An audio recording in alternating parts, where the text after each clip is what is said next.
Hello दोस्तों, आज की कहानी अगर अच्छी लगे तो प्लीज मेरी वीडियो को लाइक और चैनल को सब्सक्राइब करें। माँ, अब थोड़ा एडजस्ट तो करना ही पड़ेगा आपको।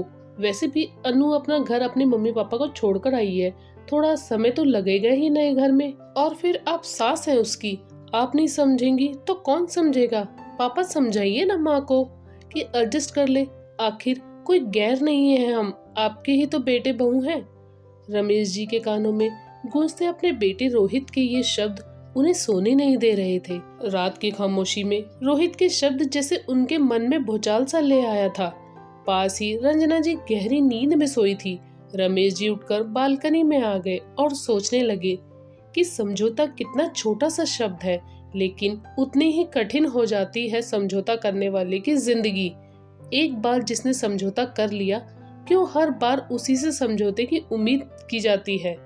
पहले माँ, फिर भाई और अब बेटा, सबकी उम्मीद सिर्फ रंजना से ही रही कि वह समझौते करे।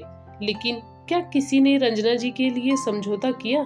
दिमाग में बार बार उठते इन सवालों का उत्तर जानने के लिए रमेश जी का मन उन्हें अतीत की गहराइयों में ले गया, जब उनकी पत्नी रंजना जी अपने पति रमेश जी के साथ अपने ससुराल के चौखट पर खड़ी थी।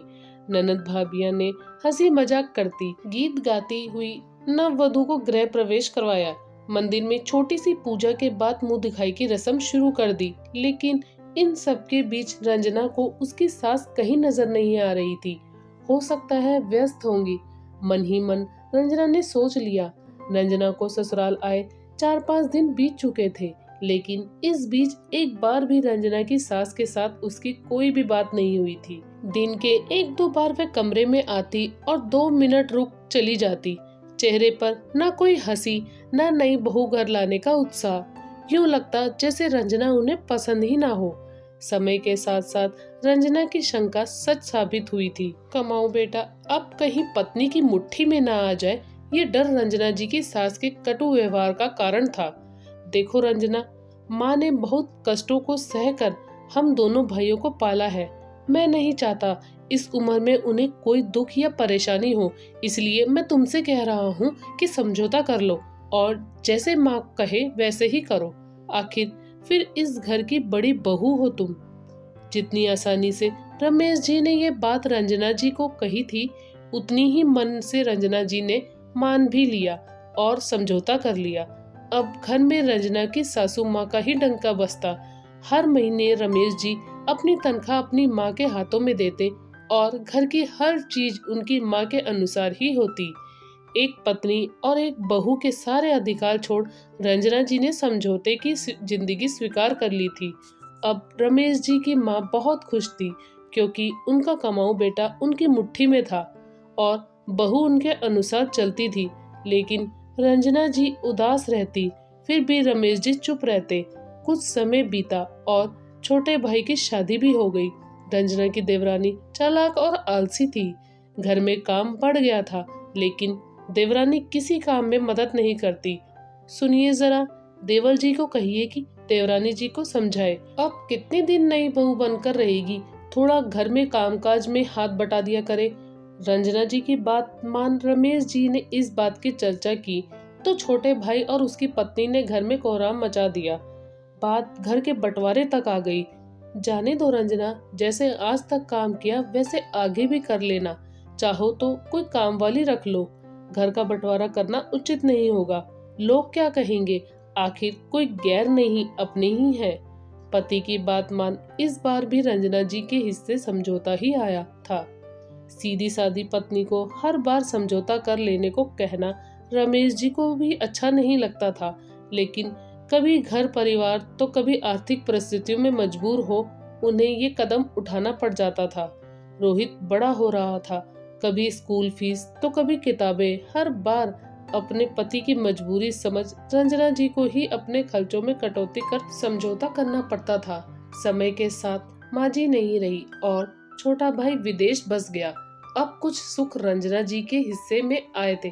धूमधाम से रोहित की शादी हुई। नई दुल्हन अनु खुले विचारों की लड़की थी।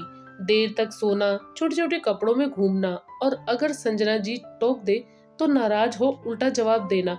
रंजना जी ने रोहित को टोका तो अनु को समझाने के बजाय रोहित ने माँ को ही सुना दिया। बेटा इतनी जल्दी बदल जाएगा ये रमेश जी ने नहीं सोचा था, लेकिन सही भी था। रोहित कम से कम अन्नू के लिए आवाज तो उठाया। उन्होंने क्या किया था आज तक, सिर्फ समझौता करने को, लेकिन अब और नहीं। मेरी पत्नी अब कोई समझौता नहीं करेगी। एक नए दिन के साथ एक फैसला ले चुके थे रमेश जी। मन का बोझ अब हल्का हो चुका था। ये क्या, अब ठंड में क्यों खड़े हैं? चलिए अंदर मैं चाय बनाती हूँ। रंजना जी की मीठी डांट सुन रमेश जी मुस्कुराते हुए अंदर आ गए। रोहित भी तब तक नीचे आ चुका था। रोहित बेटा, कल तुम्हारी बातों पर गौर किया था मैंने। सही कहा था तुमने। अनु बहू है हमारी, थोड़ा समय तो देना ही चाहिए एडजस्ट करने के लिए। तो ऐसा करो, जो जॉब के ऑफर तुम्हें बेंगलोर की मिल रही है वह स्वीकार कर लो और तुम दोनों वहाँ शिफ्ट हो जाओ। अनु बहू को भी समय मिल जाएगा। लेकिन पापा, मैंने ऐसा क्या कह दिया जो आप मुझे बेंगलोर शिफ्ट होने को कह रहे हैं? और फिर माँ को तो मैंने बचपन से एडजस्ट करते देखा है, कभी दादी तो कभी चाची के साथ। तो अब अनु के साथ क्या दिक्कत है? रोहित, जैसा तुम अपनी पत्नी का सोच रहे हो वैसे ही मैं अपनी पत्नी का सोच रहा हूँ। मानता हूँ देर हो गई मुझसे। तुम्हारी दादी और चाची के लिए मैंने ही मजबूर किया था तुम्हारी माँ को, लेकिन अब और नहीं। मेरी पत्नी अब कोई समझौता नहीं करेगी। उम्र के इस पड़ाव पर अब मेरी पत्नी स्वाभिमान के साथ रहेगी, न कि समझौता कर। अपने पापा की ऐसी बात सुन रोहित चुप रह गया। वहीं रसोई से बाप बेटे की बातें सुनकर रंजना जी के आंखों में आंसू आ गए।